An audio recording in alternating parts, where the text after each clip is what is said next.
بسم اللہ الرحمن الرحیم ربی شرح لی صدری ویسر لی امری واحلل عقدۃ من لسانی یفقہوا قولی۔ آج کا میرا موضوع ہے کہ خدیجۃ الکبریٰ رضی اللہ تعالی عنہا، انتہائی عام بیان ہے، اس کو آخر تک لازمی سنیں اور ثواب کی نیت سے آگے شیئر کریں۔ ایسا بیان اس سے پہلے آپ نے نہیں سنا ہوگا۔ حضرت سیدتنا خدیجۃ الکبریٰ رضی اللہ تعالی عنہا قبیلہ قریش کی ایک بہت ہی ہمت، بلند حوصلہ اور عقل مند خاتون تھیں۔ اللہ نے آپ کو بہت بہترین اوصاف سے نوازا تھا، جن کی بدولت آپ جاہلیت کے دور شر و فساد میں ہی طاہرہ کے پاکیزہ لقب سے مشہور ہو چکے۔ آپ کی اعلیٰ صفات اور اعزازات کا ذکر کرتے ہوئے آپ کی سہیلی حضرت سیدتنا نفیسہ بنت منیہ رضی اللہ تعالی عنہا فرماتی ہیں کہ حضرت خدیجہ دور اندیش، سلیقہ شعار، پریشانیوں اور مصیبتوں کے مقابلے میں بہت بلند حوصلہ و ہمت رکھنے والی اور معزز خاتون، ساتھ ہی ساتھ اللہ نے آپ رضی اللہ تعالی عنہا کو عزت و شرف اور خیر و بلائی سے بھی خوب نوازا تھا۔ آپ قریش میں اعلیٰ نسب رکھنے والی بہت ہی بلند رتبہ اور سب سے زیادہ مالدار خاتون، 2 مرتبہ آپ کی شادی ہو چکی تھی۔ پہلے ابو حالہ بن زرارہ تمیمی سے ہوئی، اس کے فوت ہو جانے کے بعد عتیق بن عابد مخزومی سے۔ جب یہ بھی وفات پا گیا تو کئی رؤسائے قریش نے آپ کو شادی کے لیے پیغام دیا، لیکن آپ نے انکار فرما دیا اور کسی کا بھی پیغام قبول نہ کیا۔ چنانچہ اب اکیلے ہی اپنی اولاد کے ساتھ زندگی کے روز و شب گزار رہی۔ حضرت نفیسہ رضی اللہ تعالی عنہا فرماتی ہیں، قوم کے تمام افراد آپ رضی اللہ تعالی عنہا سے نکاح کی خواہش رکھتے تھے کہ کاش وہ اس کی قدرت رکھتے، وہ آپ کو شادی کی درخواست کر چکے تھے اور اس مقصد کے لیے آپ کو مال و زر بھی پیش کرے۔ حضرت سیدتنا خدیجہ رضی اللہ تعالی عنہا بہت ہی زیادہ مالدار خاتون تھیں۔ دیگر قریشیوں کی طرح آپ بھی تجارت کیا کرتی تھیں۔ عام لوگوں کی نسبت آپ کا سامان تجارت بہت زیادہ ہوتا تھا۔ روایت میں ہے کہ صرف آپ کے مال تجارت سے لدے اونٹ عام قریشیوں کے اونٹوں کے برابر ہوتے تھے۔ آپ لوگوں کو مزدور بھی رکھتی تھیں اور مداربت یعنی انویسٹمنٹ کے طور پر بھی مال دیا کرتی تھیں۔ چنانچہ ہر تاجر کی طرح آپ کو بھی ایسے ذی شعور، سمجھدار، ہوشیار، باصلاحیت اور سلیقہ مند افراد کی ضرورت رہتی ہوگی جو امین اور دیانتدار بھی ہوں۔ ادھر سرکار مدینہ علیہ الصلوۃ والسلام کے حسن اخلاق، راست بازی، ایمانداری اور دیانتداری کا شہرہ ہر خاص و عام کی زبان پر تھا۔ آپ صلی اللہ علیہ وسلم اپنے غیر معمولی اخلاقی اور معاشرتی اوصاف کی بنا پر اخلاقی پستی کے اس دور جاہلیت میں ہی آمین کہہ کر پکارے جانے لگے تھے۔ حضرت سیدتنا خدیجہ رضی اللہ تعالی عنہا تک بھی اگرچہ آپ کی ان صفات عالیہ کی شہرت پہنچ چکی تھی اور اس وجہ سے آپ حضور علیہ الصلوۃ والسلام کو اپنا سامان دے کر تجارتی قافلے کے ساتھ روانہ بھی کرنا چاہتی تھیں، لیکن یہ خیال کر کے پتہ نہیں حضور اسے قبول فرمائیں گے بھی یا نہیں، اپنا ارادہ ترک کر دے۔ شب و روز گزرتے رہے، حتیٰ کہ رسول خدا احمد مجتبی صلی اللہ علیہ وسلم کے اعلان نبوت سے تقریباً 15 برس پہلے کا دور آ جاتا ہے۔ گزشتہ برسوں کی طرح اس برس بھی شام کے سفر پر جانے کے لیے اہل عرب کا تجارتی قافلہ تیار ہے۔ تاجر حضرات تیاریوں میں مصروف ہیں۔ اس سال حضور اقدس صلی اللہ علیہ وسلم کے چچا ابو طالب کی مالی حالات بہت کمزور ہے۔ غربت اور مفلسی کے ہاتھوں مجبور ہو کر نہ چاہتے ہوئے بھی وہ اپنے بھتیجے حضرت سیدنا محمد مصطفیٰ کو قافلے کے ساتھ بھیجنے کا فیصلہ کرتے ہیں۔ مروی ہے کہ انہوں نے پیارے آقا علیہ الصلوۃ والسلام سے کہا کہ ہے بھتیجے، میں ایسا آدمی ہوں جس کے پاس مال و دولت نہیں، ہمیں سنگین حالات درپیش ہیں، خشک سالی کے برے سال برقرار ہیں اور ہمارے پاس ساز و سامان ہے نہ مال تجارت۔ یہ آپ کی قوم کا قافلہ شام کی طرف روانہ ہونے والا ہے اور خدیجہ بنت خویلد بھی قوم کے بیشتر افراد کو قافلے میں بھیج رہی ہیں جو اس کے مال سے تجارت کریں گے اور نفع پائیں گے۔ اگر آپ ان کے پاس جائیں اور ان کا مال خود لے جانے کی پیشکش کریں تو مجھے یقین ہے کہ وہ آپ کا انتخاب کرنے میں دیر نہیں کریں گی، مزید یہ کہ آپ کو دوسروں پر فضیلت دیں گی کیونکہ انہیں آپ کی طہارت و پاکیزگی کی خبریں پہنچی ہوئی ہیں۔ اگرچہ میں آپ کا شام جانا پسند نہیں کرتا اور آپ کی جان پر یہودیوں کی طرف سے اندیشہ کرتا ہوں، لیکن اب اس کے سوا کوئی چارہ بھی نہیں۔ جب ابو طالب نے آپ صلی اللہ علیہ وسلم کو حضرت سیدتنا سیدتنا خدیجہ رضی اللہ تعالی عنہا کے پاس جا کر خود کو تجارت کے لیے پیش کرنے کا کہا تو آپ علیہ الصلوۃ والسلام نے کسی کے پاس سائل و طالب بن کر جانے کو ناپسند جانا۔ روایت میں ہے کہ آپ صلی اللہ علیہ وسلم نے جواباً ارشاد فرمایا فَلَعَلَّهَا أَن تُرْسِلَ إِلَيَّ فِي ذَلِكَ، شاید کہ وہ خود ہی مجھے اس سلسلے میں بلاوا بھیجیں۔ تو اس پر ابو طالب نے کہا مجھے اندیشہ ہے کہ وہ کسی اور کو منتخب کر لیں گی اور پھر آپ ایسی چیز کو طلب کریں گے جو منہ پھیر چکی ہوگی۔ حضرت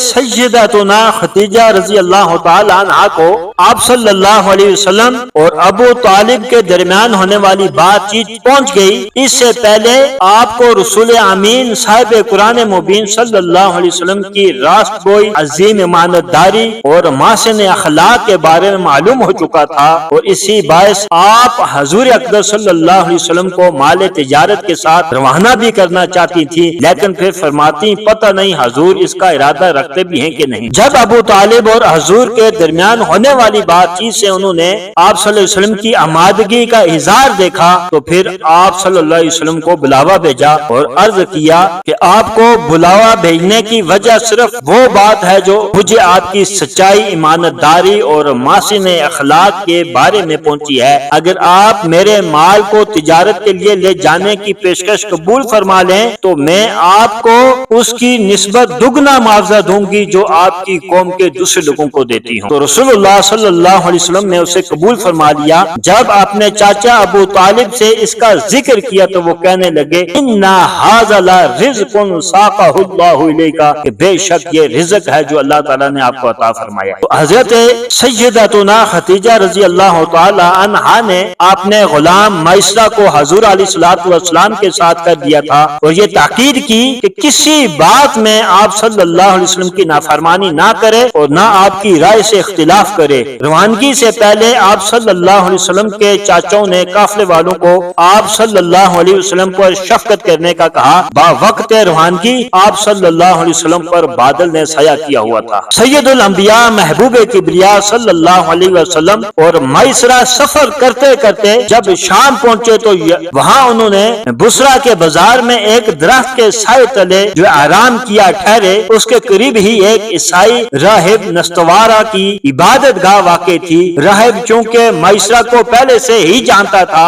چنانچہ جب اس نے میسرہ کو دیکھا تو کہنے لگا یا میسرہ من ھذا الذی نزل تحت ھذہ الشجرہ، کہ ہے میسرہ یہ اس درخت کے نیچے آرام کرنے والا شخص کون ہے؟ تو میسرہ نے کہا کہ حرم والوں میں سے قریش کے ہی ایک فرد ہیں۔ راہب نے کہا اس درخت کے سائے میں نبی کے سوا کوئی نہیں ٹھہرا۔ پھر پوچھا فی عینیہ خمرۃ، کہ ان کی آنکھوں میں سرخی ہے؟ تو میسرہ نے کہا ہاں ہے اور وہ کبھی ختم نہیں ہوتی۔ تو اس پر راہب کہنے لگا ہوا آخر الانبیاء یا لیت انی ادرکہ حین یؤمر بالخروج، یہی آخری نبی ہیں، ہے کاش میں آپ صلی اللہ علیہ وسلم کو اس وقت پا سکوں جب آپ صلی اللہ علیہ وسلم کو اعلان نبوت کا حکم ہوگا۔ ایک روایت میں ہے کہ جب راہب نے حضور اقدس صلی اللہ علیہ وسلم پر بادل کو سایہ فگن دیکھا تو گھبرا کر پوچھا تم کون ہو؟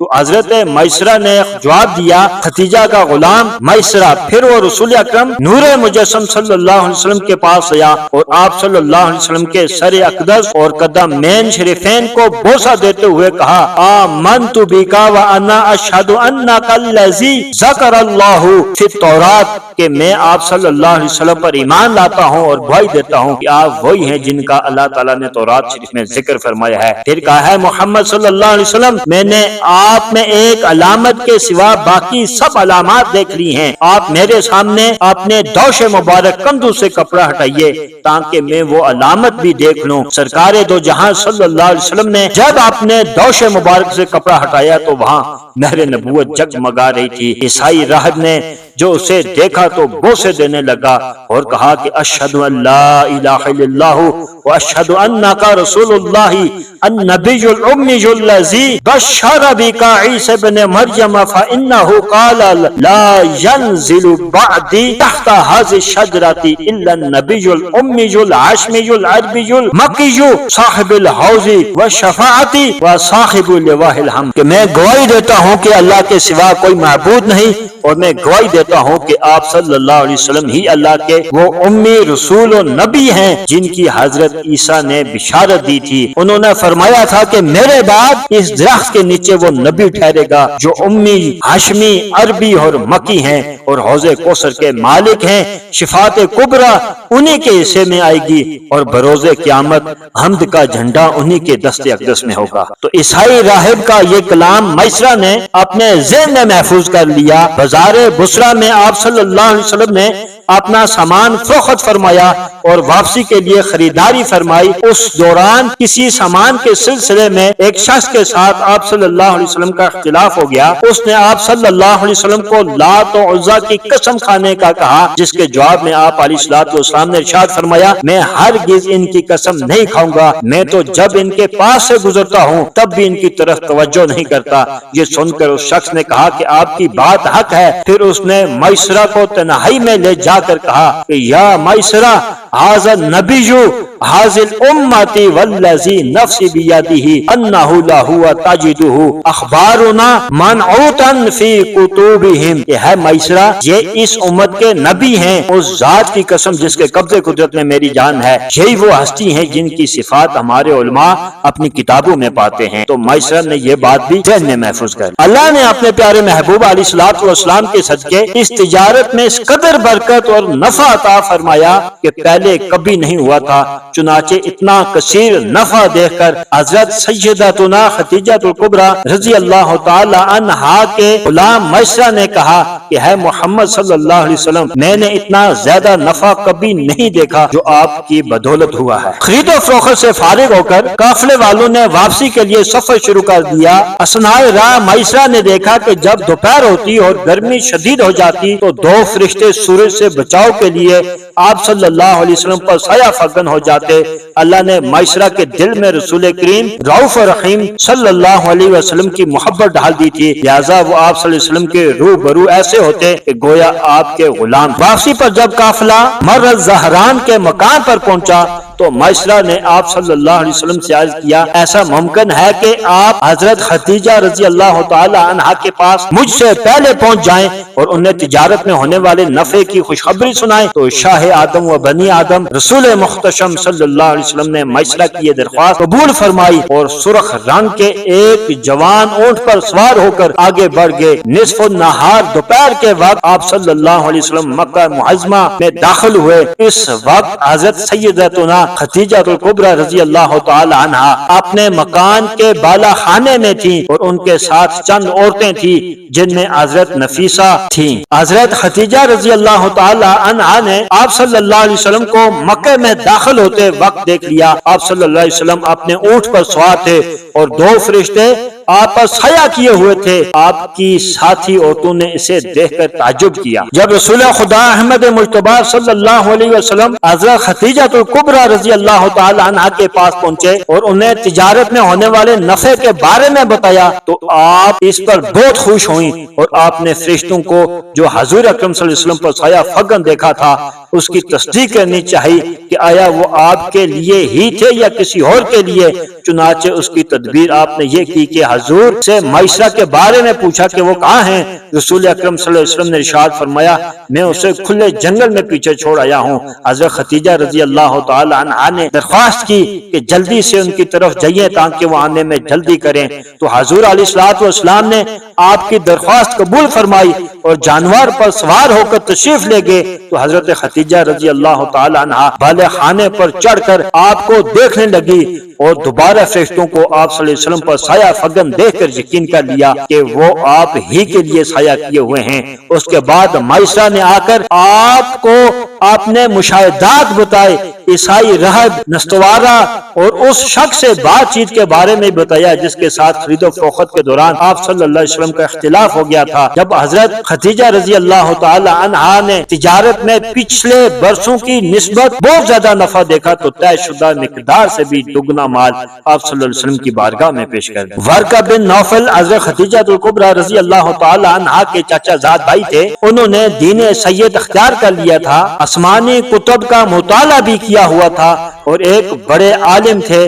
حضرت خدیجہ رضی اللہ تعالی عنہا نے فرشتوں کا حضور اقدس پر سایہ کرنا اور نستورات، راہب اور دیگر واقعات کا تذکرہ جب ورقہ بن نوفل سے کیا تو وہ کہنے لگا، اے خدیجہ اگر یہ سچ ہے تو بے شک محمد صلی اللہ علیہ وسلم اس امت کے نبی ہیں، میں پہچان گیا ہوں آپ اس امت کے وہی نبی ہیں جن کا انتظار کیا جا رہا تھا، یہ آپ کا ہی زمانہ ہے۔ محبوب خدا احمد مجتبی صلی اللہ علیہ وسلم کے ساتھ حضرت سیدتنا خدیجہ رضی اللہ تعالی عنہا کے نکاح کا ایک سبب تو یہی آپ صلی اللہ علیہ وسلم کا سفر شام ہوا کہ جب حضرت خدیجہ رضی اللہ تعالی عنہا نے میسرہ کی زبانی پیارے آقا علیہ الصلوۃ والسلام کے پیغمبرانہ اور صاف سماعت کیے اور خود بھی فرشتوں کو آپ پر سایہ کیے دیکھا تو یہ باتیں ان کے آپ کے ساتھ نکاح کرنے میں رغبت کا باعث بنی۔ نیز یہ بھی کہ مروی ہے کہ خواتین قریش کی ایک عید ہوا کرتی تھی جس میں وہ بیت اللہ شریف میں جمع ہوتی۔ ایک دن اسی سلسلے میں وہ یہاں جمع تھی کہ ملک شام کا ایک یہودی یا عیسائی شخص آیا اور انہیں پکار کر کہا کہ ہے گرے قریش کی عورتوں،